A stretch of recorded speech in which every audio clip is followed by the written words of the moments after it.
পৌষের শীতে এ যেন এক উত্তাপ ছড়ানো খবর। বিয়ে করেছেন জনপ্রিয় গায়ক ও অভিনেতা তাহসান খান। স্বভাবতই প্রশ্ন উঠেছে স্ত্রীকে, আর কী বা তার পরিচয়।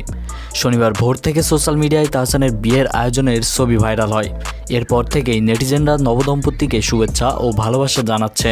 জানা গেছে তাহসানের স্ত্রীর নাম রোজা আহমেদ। তিনি নিউ ইয়র্ক ইউনিভার্সিটি থেকে কসমেটোলজির উপর পড়াশোনা করেছেন।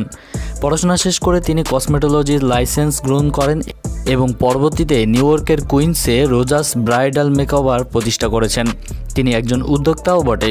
এছাড়াও প্রায় 10 বছরের বেশি সময় ধরে বাংলাদেশ এবং যুক্তরাষ্ট্রের ব্রাইডাল মেকআপ সহ আর্টিস্ট হিসেবে কাজ করছেন রোজা আহমেদ।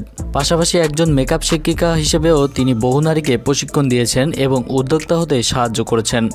সামাজিক মাধ্যমে রোজার রয়েছে অসংখ্য অনুসারী এবং নেটিজেনদের কাছেও তিনি জনপ্রিয়।